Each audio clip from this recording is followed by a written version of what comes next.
Sur Internet, c'est la grande mode des contenus sur la productivité. Il faut en faire toujours plus. Si on écoutait les entrepreneurs aux US, on travaillerait tous 15 heures par jour, on n'aurait aucun hobby et on serait des véritables machines. Pourtant, quand on regarde un peu rétrospectivement dans l'histoire, il y a des gens comme Albert Einstein, par exemple, qui étaient plutôt connus pour être des procrastinateurs, qui aimaient bien aller se promener, qui aimaient bien aller chiller. Et Einstein, c'est pas le seul à faire ça. Il y a des gens comme Mozart aussi, qui étaient assez connus pour leur oisiveté. Aujourd'hui, j'aimerais qu'on plonge dans les mécanismes de procrastination, de surmenage, de créativité. Mehmet, toi t'es coach, donc tu coaches des entrepreneurs, tu coaches des gens qui ont besoin de faire preuve de créativité au quotidien, qui ont besoin de travail aussi. Comment ça va, Mehmet?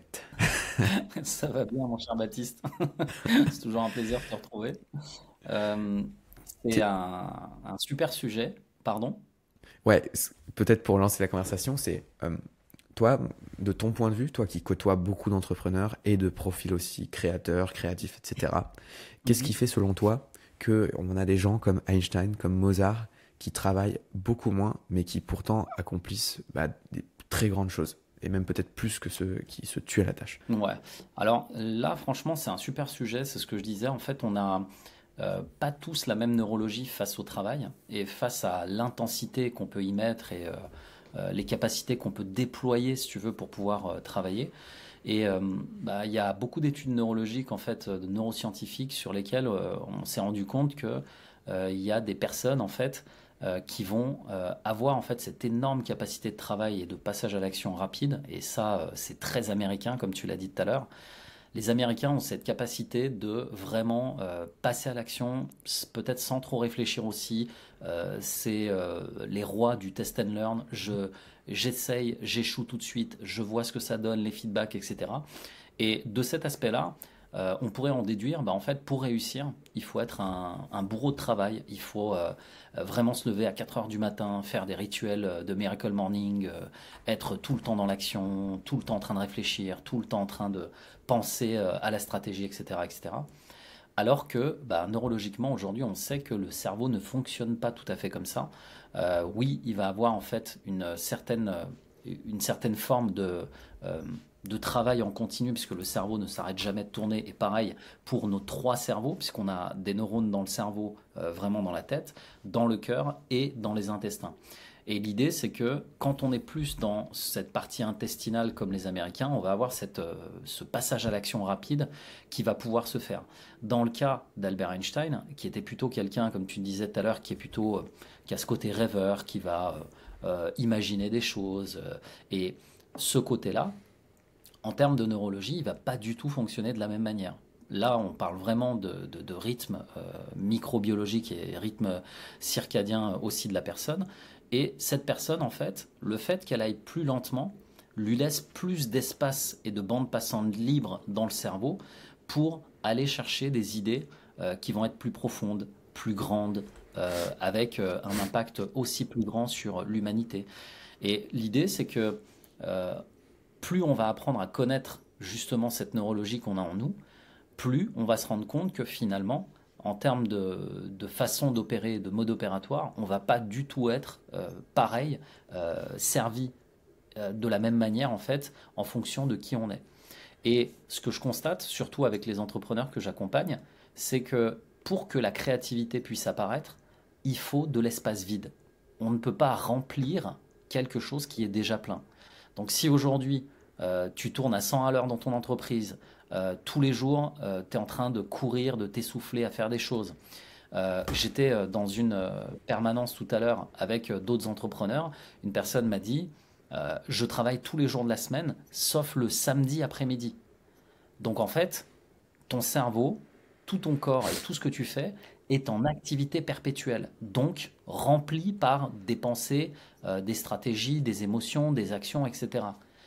Si la machine, donc les neurones et tout ce qu'on a en nous, ne se repose pas et ne se vide pas, on ne peut pas avoir ce temps-là pour pouvoir justement euh, bah, simplement toucher à notre identité aussi, puisque passer du temps ensemble, aujourd'hui, ce qu'on fuit, c'est le vide et c'est la Hmm. solitude. Là où Albert Einstein avait compris que pour pouvoir justement toucher et laisser plus de bandes passantes et d'espace libre dans sa tête et dans sa créativité, il fallait se retrouver souvent seul et souvent dans cette réflexion profonde, mais en n'ayant pas forcément des choses à faire à côté. Et ça a été évidemment, il y a beaucoup de thèses là-dessus, suivant les études neuroscientifiques qu'on lit, il y a différentes thèses, mais une de celles que j'aime bien, c'est effectivement l'oisiveté dont on parlait. Il y a un livre qui s'appelle La 25e heure qui, je trouve, a mis ça en relief assez brillamment. Vers la fin du livre, en fait, le livre reprend, tu sais, les personnes dont tu viens de parler, Mozart, Einstein, Walt Disney, etc. Et en fait, tous ces personnages qui ont des processus de créativité, ils se sont rendus compte que sur une journée de travail complète, donc de 24 heures, ils passaient entre 8 à 9 heures, voire 10 heures pour, je crois, Einstein ou Mozart, à ne rien faire de la journée. Mais vraiment rien. C'est-à-dire qu'ils pouvaient simplement passer leur journée à se promener en forêt, à manger, à rencontrer des gens, vraiment sans penser au travail. Et ce qu'on voit mécaniquement, c'est que plus on lâche prise, plus la bande passante de nos trois cerveaux se régénère et plus les idées sont de qualité. Aujourd'hui, à l'ère de l'infobésité, à l'ère des réseaux sociaux, à l'ère de l'intelligence artificielle, ça fait un peu réac et vieux con de dire ça, mais on est sursollicité en fait. Notre cerveau et nos neurones sont sursollicités en permanence. Et donc, on n'a plus, si tu veux, cette bande passante de tranquillité où on peut simplement laisser le téléphone de côté et simplement en fait s'écouter soi, passer du temps. Moi, ce que j'aime bien faire, c'est ce qu'on appelle les rendez-vous avec soi-même. Passer du temps avec soi-même simplement pour mieux s'écouter et finalement faire passer par nos propres filtres la qualité de l'information. C'est pour ça que choisir ce qui rentre là-dedans, ce qui rentre en fait dans nos oreilles, dans nos yeux, en termes d'information, devient vraiment une priorité si vous êtes plutôt créatif, parce que de ce que montre en fait la vie d'Einstein ou de tous ces créatifs, ce qu'on voit, c'est que c'est pas travailler plus ou travailler toujours plus dur qui permet de toucher à ces résultats, c'est de savoir lâcher prise au bon moment pour se vider, pour pouvoir être rempli à nouveau d'idées qualitatives et de meilleures idées en fait, en lâchant prise sur le quotidien et sur ce qu'on fait au jour le jour. Et ce côté-là, il y a un autre exemple que j'aime beaucoup, qu'un de mes mentors un jour m'a donné. Il y a le théorème d'Archimède. Tu sais, Archimède, c'est le scientifique, l'homme de science qui a trouvé la formule pour mesurer les volumes.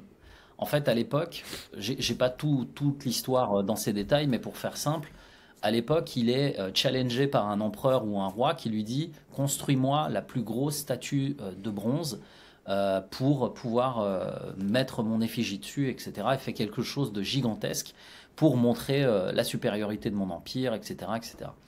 Et donc lui, c'est un ingénieur, il doit trouver une formule pour calculer la quantité de bronze qu'il faut pour pouvoir créer cette statue.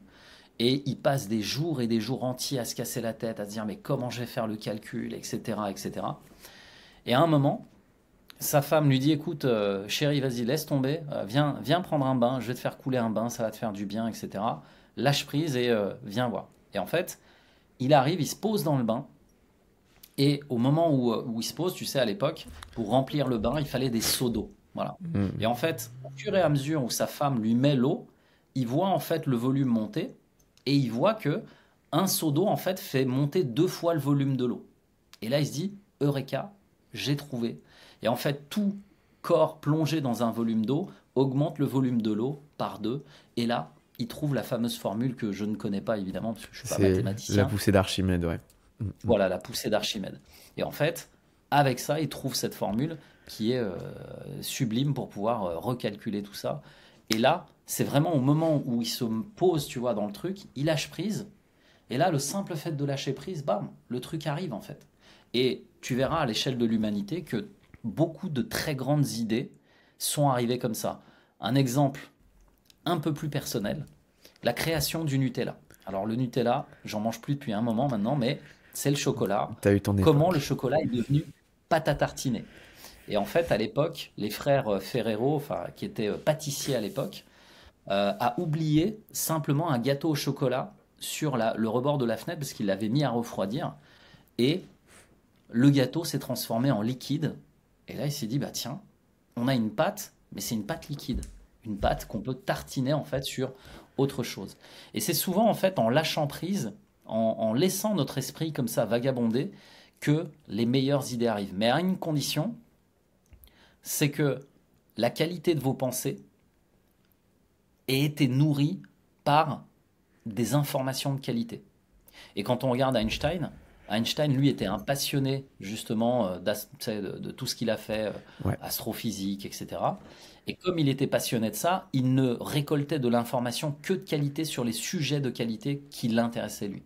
Et je Mhm. pense qu'aujourd'hui, on a perdu cette habitude de sélectionner l'information pour pouvoir se dire ça, est-ce que je laisserai rentrer ça dans mon cerveau? C'est comme si tu sais, tu laissais rentrer des gens chez toi et que chez toi tu dises est-ce que je laisse rentrer un criminel ou je laisse rentrer plutôt un savant qui va m'apprendre des choses.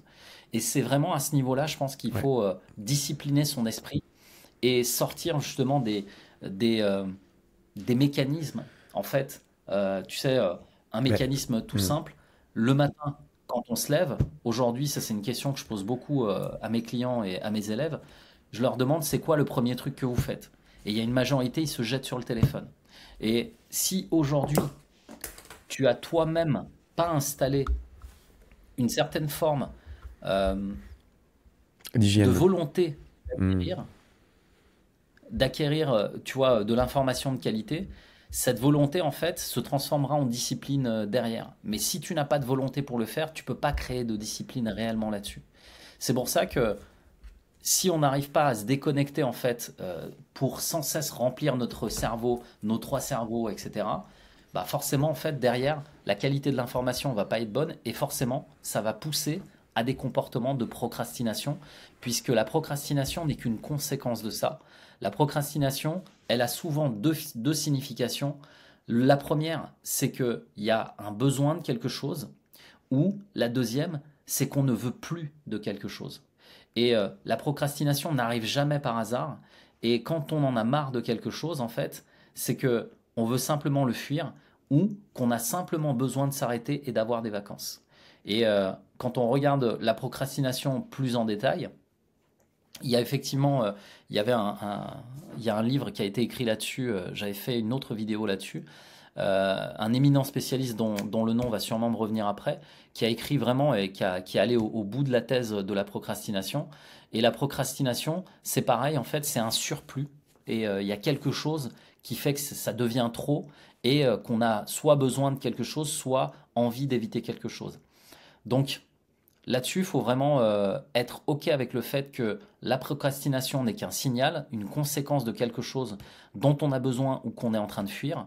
Et à partir du moment où on comprend ça, bah, en fait, il y a beaucoup de choses qui shiftent et qui vont en fait simplement être recalibrées, du temps de qualité pour soi, du repos, du lâcher-prise et s'autoriser simplement à se dire que finalement, en fait, euh, le travailler toujours plus ou en faire toujours plus, ça n'est que remplir un seau qui est déjà plein et qui est en train de déborder. Donc vraiment, la procrastination n'est que la conséquence et le signal de ça.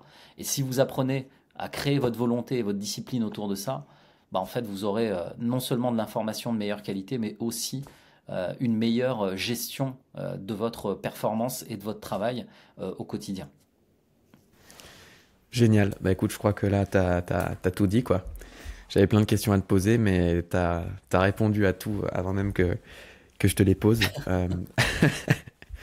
Donc en gros, si je résume, c'est en fait déjà sortir du mode par défaut, où on fait rentrer tout le temps de l'information, où on essaie de combler le vide, d'être toujours actif, d'être dans une forme voilà, de se remplir l'agenda, mais voilà, aller regarder pourquoi on le fait. Donc qu'est-ce qu'on essaie de fuir en faisant ça? Qu'est-ce qu'on repousse? Est-ce que c'est quelque chose qui nous fait peur? Est-ce que c'est quelque chose... Enfin voilà, est-ce que c'est de l'ennui? Est-ce que c'est de l'anxiété? Et puis après, être plus intentionnel sur qu'est-ce qu'on fait rentrer en termes de sources d'infos, qu'est-ce qu'on va suivre, qu'est-ce qu'on va arrêter de suivre, peut-être aussi en termes de contenu, de créateur. Prendre des rendez-vous avec soi-même, donc des temps cerveau vide, un peu à la Mozart qui part se balader. Et, euh, et voilà quoi, c'est déjà pas mal. C'est ça. Ah, c'est déjà beaucoup. C'est déjà Trop beaucoup. cool. Trop cool, trop cool. On espère que ça vous aura parlé en tout cas. N'hésitez pas si ça a résonné à nous faire signe en commentaire. Et nous, on se retrouvera pour un prochain épisode. À très vite.